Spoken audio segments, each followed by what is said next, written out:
Welcome to Imperfect Momming. Our children are constantly looking to us for examples. The term role model doesn't quite cut it here. We are shaping their worldview with every move we make. You see, it's not in the lectures we give or moments where we are actively attempting to teach them. It's in the micro movements we make, the unconscious ways in which we navigate life. We are constantly teaching our children how to show up for themselves, their friends, their future partners, and even their future children. So, what can we do to ensure we are raising thoughtful, compassionate, self-aware human beings? We have to become them ourselves. No one is perfect, but we can still all be better, and it starts with self-healing. Let's get to it.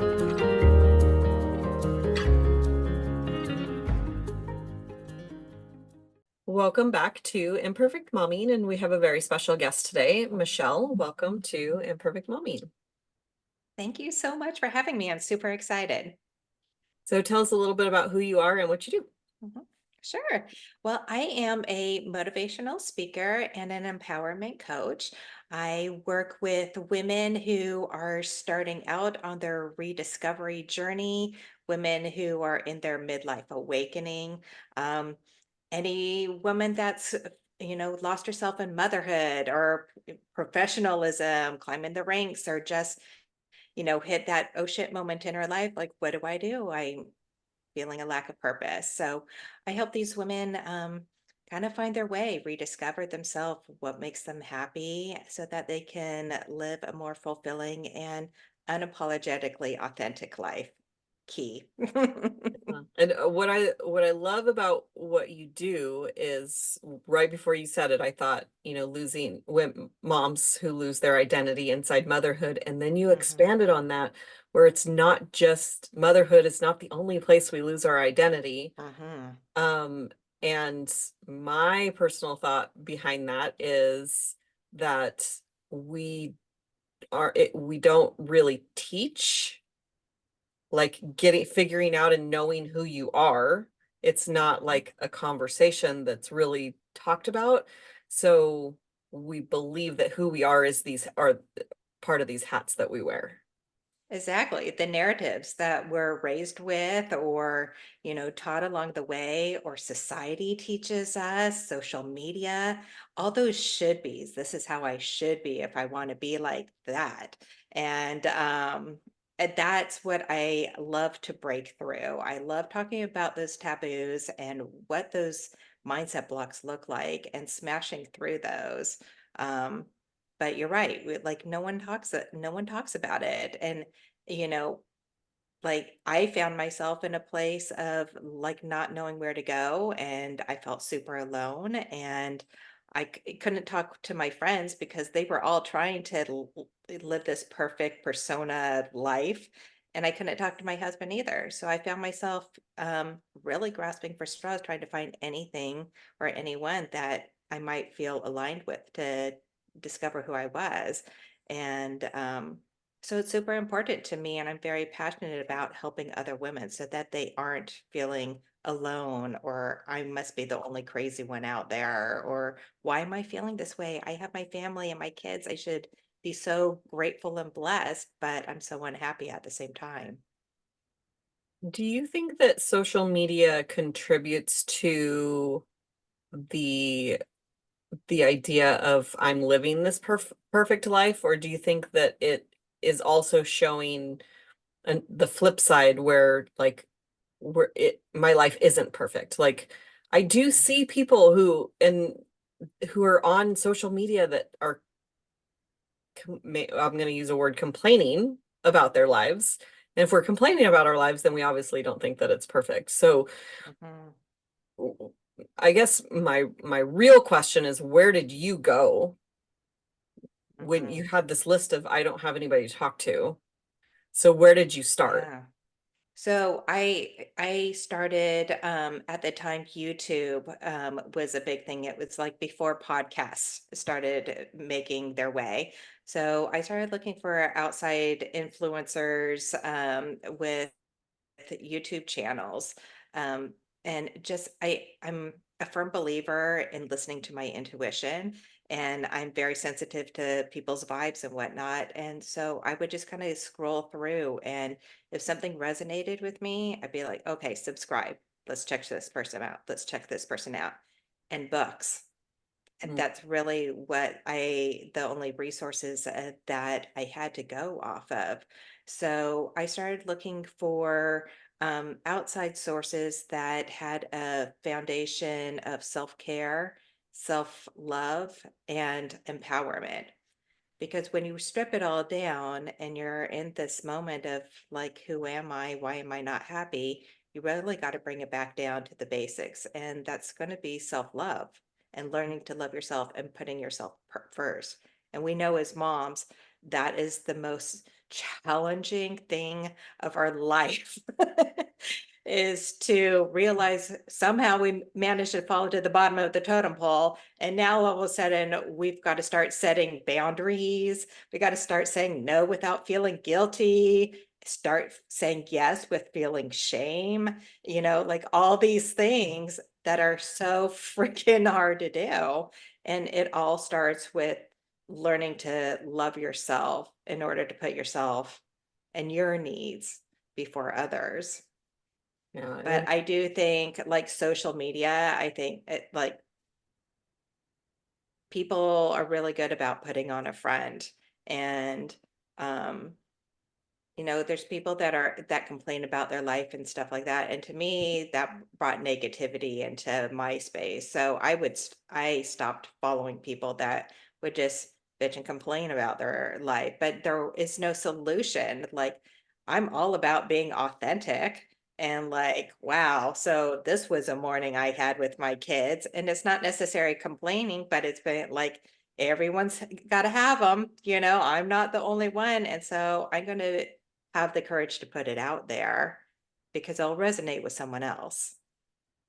Yeah, absolutely. And you made so many good points in there that I've talked a couple times on the podcast about setting boundaries and about putting yourself first and like all of these things that, again, it's not something that we're really taught to do. It's not something that we watch our moms doing. And it's and then we feel guilty because we don't see other people doing it. We didn't see it. It wasn't the example. And then it doesn't feel good in the beginning. And another podcast, I think the last one, we talked about like the discomfort is part of the process. Yeah. So if you expect it to happen, then it's less likely to make that discomfort to make you stop. hmm Yeah. What's that saying about if you stay in that comfort zone, you're really staying in a stagnant place. But in those uncomfortable moments, that's when the growth is made. And it's so true. And I have seen it so many times in my life where I'm making a life shift, I'm changing a direction, I'm following my instinct or intuition on something.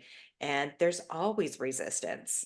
There's resistance with people not understanding like what the heck you're doing with your life, and why is it important that you go do this? Like, I don't get it. And those are the people that, kind of like the universe's natural selection removed from your life. So those people that can't support you, don't understand, are bringing negativity, are just going to slowly disappear from your life. And the awesome, positive, leveling up people are going to come in and help you, grow and evolve and become this person and explore, what you're wanting to be. And that actually made me think about how when we start off, when we don't do any boundaries and then we learn about boundaries and then we go like all in on boundaries and we because we're just now getting started with the boundaries, like the boundaries look like um I'm cutting you out of my life because you do this to me. Yeah. Yeah. um and then it starts to kind of balance out like, okay, we learn how to set clear boundaries and like what that actually means. And so if I say, I'm going to be making phone calls from 7 to 8. Please don't interrupt me unless there's an emergency, and an emergency is defined as blood or An broken bones, emergency. right? Yeah. So my son is very, very literal. And so when he has a paper cut and there's blood, he will come and show me because Oh I've told no. him that's the boundary when I'm in. And I didn't recognize that until that happened. And I was like, oh, blood that you can't, take care of on your Stop. own. That a Band-Aid won't fix. Exactly. Oh my Uh, gosh, I love it. Having a literal child is the biggest blessing from God that you could ever have, because it really teaches you to mind your words and to Mhm. say what you mean and to be clear. It's such a blessing, and it can be really annoying at times, but it is such a blessing. Um, and so That's so funny. I kind of brought all that up, the boundaries and like sometimes when we start changing and the relationships that are around us they feel threatened, the what they're experiencing is your change. Mhm. And when they're experiencing your change, it can feel like a threat to the relationship. Like, this Yeah. person's changing and they're going to leave me behind. And Mhm. so depending on the type of relationship that you have, with someone that you do love and that you want in your life, you can kind of sit down with them and say, hey, like, I'm making some changes, but I still love you and I still want you in my life, and come with me. Mhm. Versus, and then there's some people that it's like, okay, you are toxic, so you are going to just Right. remove yourself. Yeah. Yeah.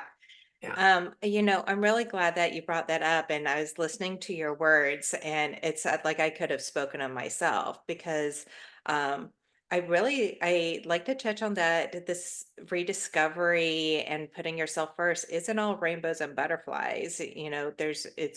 There's some really difficult moments, and hearing you talk, um it brought up for me to share that my rediscovery journey ultimately led to my divorce. And it was for all of those things that you said. I was, this woman that my husband had met, and I had been in these roles of wife and mom for so long, and introvert, and just, all the things. I'd like to say that I was trying to be Martha Stewart on steroids. Mhm. Very, very accurate. And then all of a sudden, I started, the self care and the self love and putting my needs before others. And, all these changes came to pass. And we had a conversation at the table where he said, I need to know where I stand as your husband. Mhm. And I was like, what are you talking about? Like, it's still the same Michelle, and the same thing. Want you do this with me? I'm having so much fun. I'm learning so much about myself. I'm so much happier now. Come and do this journey with me. And he really wasn't about it. And so, what was a really fantastic marriage, and we were married for 19 years, turned into a very controlling and psychologically abusive marriage, because he felt this loss of control. He didn't understand what I was going through, because he wasn't willing to, be in it with me and experience these things with me. And so ultimately, I was faced with this decision after about 5 years of trying to work through it, of deciding between my happiness or going to back to this place of stagnation and unhappiness that I was in. And I decided to choose my happiness and move forward. And the divorce was extremely difficult, as you can imagine, because it's not something that he wanted either. So, yeah, the process there's always going to be some resistance. There's some really, really freaking fantastic, amazing moments, huge wins. But there's so many times that I was just like, okay, really give me a break, because like I need this to be a little easier. This is really like I'm it was the darkest period of my life, to be honest, going through that. Yeah. But now being on the other side of it, I'm like, okay, it was worth it. And I questioned that many, many, many times during that phase, if my happiness was really worth it. Mm. Yeah. And when you get to that happiness, it's worth it every single time. It's a non-negotiable. Yeah. And I'm super curious because of the way that you phrased it when you talked about your friends who had their perceived perfect lives. Did you end up with new friends? Did you end up talking with those friends? Like, how did that kind of unfold? Yeah, well, so a lot of these friends that I had, a lot of them I was striving to be like. I was trying to be like they were, and they seemed like they could do it all. And I remember when TikTok first kind of came out and they started doing the trending dances and stuff. And I'm like, oh, hell no. I cannot do this. I've got to unfollow you. So pretty much anyone that made me feel less of myself, or you know, brought that anxiety up, and those thoughts coming up of how I needed to be and to keep up with, the next one, I unfollowed. I did see several of so I'm going to backtrack a little bit, because then maybe this will make a little bit more sense too. So I was raised in a really strict religious ideology of how a perfect woman, wife, and mom should be. So all of my friends were pretty much church based. So I was seeing all these women doing these things that I was supposed to be doing. I was supposed to be like, not knowing behind the scenes either. Like social media only, portrays the good stuff usually. But after I decided to leave the church, kind of step into my power, learn how to love myself, um, embrace my imperfections as the unique qualities that maybe exactly who I was supposed to be, I started seeing some friends kind of follow suit. I Mm. saw them showing up on social media more authentic. I was showing up on social media more authentic. Like, I'm a freaking hot mess express, like most of the time. Like, I'm not gonna lie, 30 minutes ago, I was in a robe and bedhead, and that's how I like live my life most days, and just showing up and showing other women that life isn't perfect. You're not meant to be perfect. You It's impossible to be perfect. Yeah. And that's probably the biggest mindset piece that I've learned to let go in this process. Like, I don't need to be perfect. I just need to be as good as I can be, and that's enough. I'm enough, and I'm worthy of happiness. Huge mindset shifts. Yeah. Yeah. And you just reminded me of a conversation with a friend of mine who was saying, like I could feel the sigh of relief that she had when I said that my bottoms very rarely match my top if I'm home. Like when I'm at home, whatever's comfortable is on my body. And what looks Yeah. nice from here up is, what you see. Yeah. But then like I'm usually in pajama pants. Today's like one of the days that I actually do match. But like and I got my fuzzy red slippers on. Like they're not, Right? Well, they match your top at least. and they do. And that's totally by accident because they're always red fuzzy slippers. But today I wanted to wear red, so it was like it's cool, it matches. But sometimes I'll wear my pink fuzzy Crocs like with my red Mhm. sweatshirt in the house. It's like it just Yeah. it's because my like feeling comfortable to me is more important than what you can't see anyway. Right? Right? Isn't it Yeah. so funny how as we evolve and kind of step into who we are and embrace who we are, like how much more wonderful life is? And Mhm. really that sigh of relief of just like, gosh, I don't have to answer to anyone but myself. I Mhm. am, yeah, just that realization that you're perfect the way you are and embracing it, it's just amazing to get there. If we could just turn off the switch, if there was like a switch you could turn off of Mhm. like caring about what other people think, it would be like instantaneous happiness. Like For sure. just For sure. living what makes you happy. Yeah, exactly.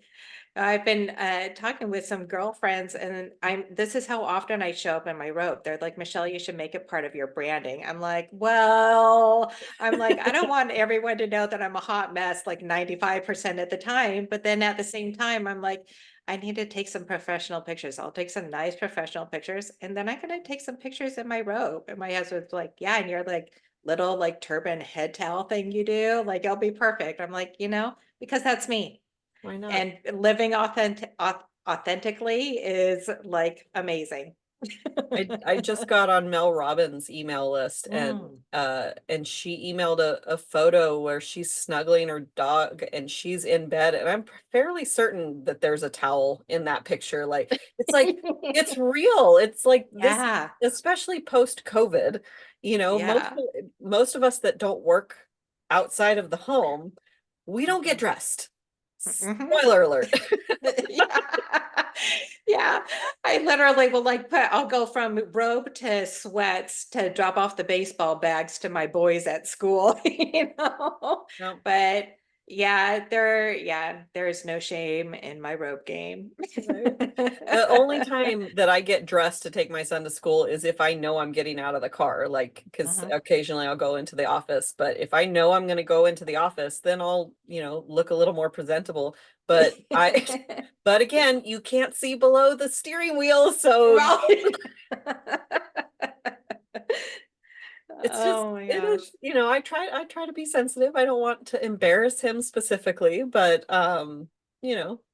besides that, But I that's don't care. kind of the joys of motherhood too. So, If he wasn't, oh, if he's very, very sensitive and he already feels like he gets teased a lot and that it doesn't oh, like his power, it doesn't have like he doesn't have power over it. Like mm, he doesn't see the teasing for what it is because I know his friends, at least two of them. I know very well and they're really sweet mhm. boys. Like I don't think that they're trying to hurt him, but they do tease. And I think that's Yeah. part of being a boy and he's just more sensitive Hmm. um to it. Despite how much we tease him around the house. Like like It's a different we story. it's a different, I mean, he Yeah. brought one of his friends over and he teased his friend and he's like, this is a teasing household. And going from that to where he's at with his friends, Yeah. it's interesting to kind of watch it as it unfolds. Hmm. So, knowing how limiting beliefs are formed and watching them Hmm. being formed as we speak, I'm Hmm. like doing what I can to support Yeah. and not be too overly with the life lessons because he's like, Yeah. Mom, it's not time for a life lesson right now. And I'm like, but I can help. Yeah, I don't want to know. I wonder if a little piece of that is that literal thinker in him, because I'm a literal thinker too. And like I can take teasing and, I can shit talk with the best of them too. But a lot of times, and especially from like outside sources, like one time just might be too much. And then I'm in a funk the rest of the day, or, you just take it, your mind just takes it a little bit too literal, Yeah. and it's a little different with friends rather than family that that they just they love and they're just, poking at you. Yeah, I appreciate that perspective Mhm, because I'm not a literal speaker uh mhm. or thinker or I'm very implied communicator. It's something that I'm working on. That's how I grew up is with implied communication. And Yeah. so I don't have that literal mindset, but I appreciate that perspective. Thank you for that. Yeah, for sure. Is there a piece of advice that you want to share with moms? Yes, absolutely. Especially the way we've been talking, no one has their shit together.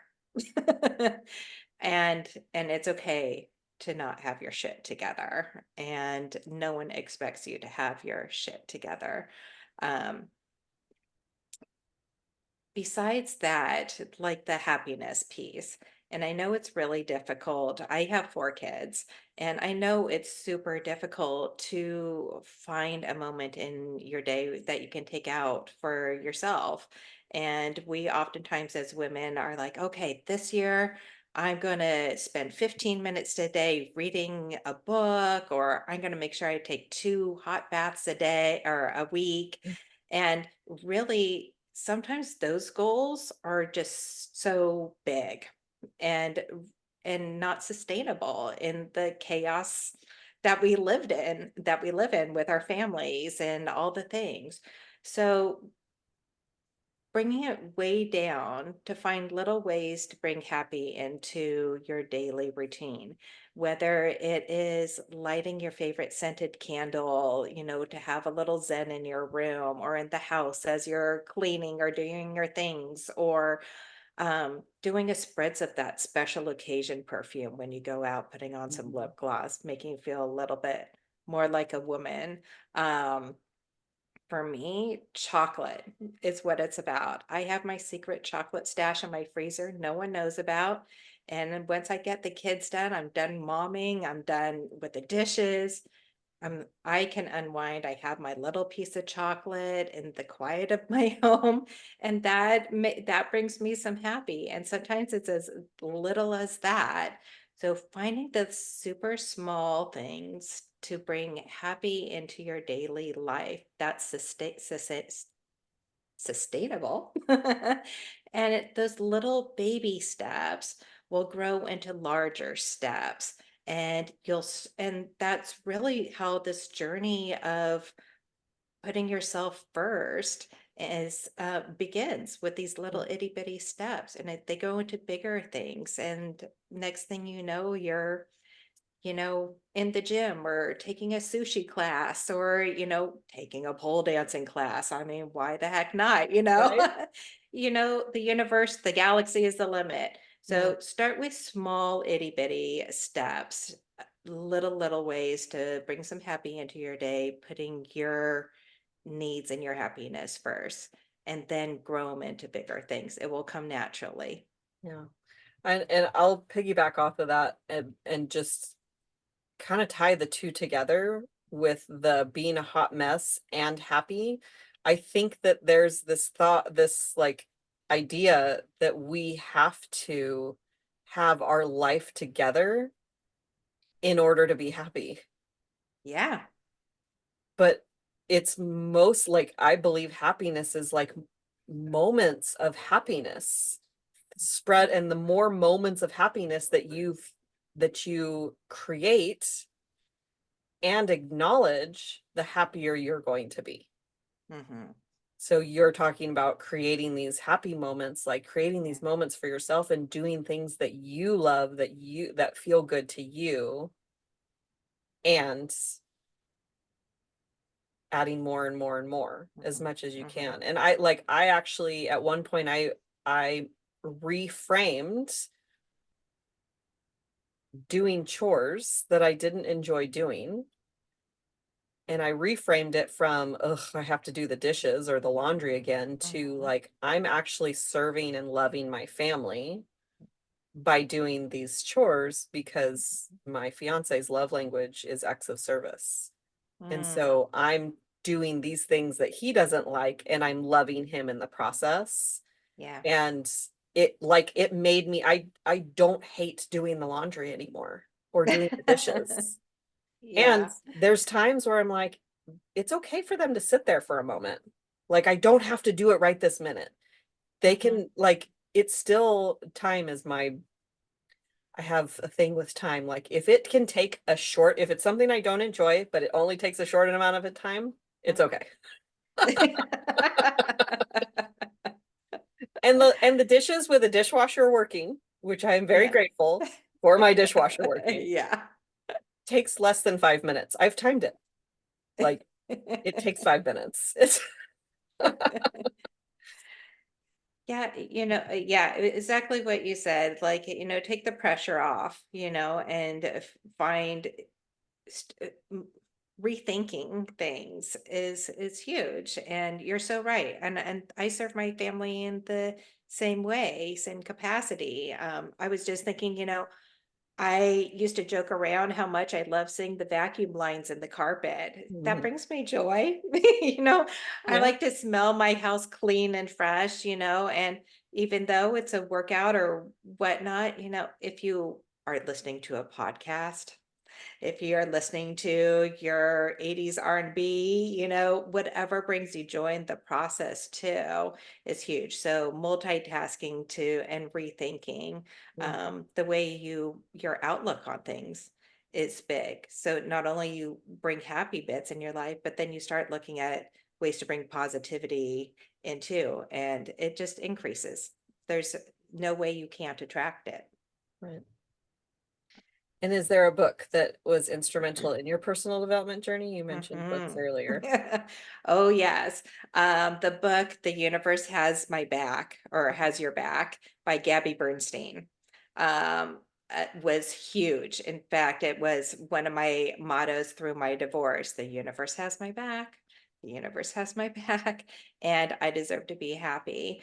Um, love, love, love that book.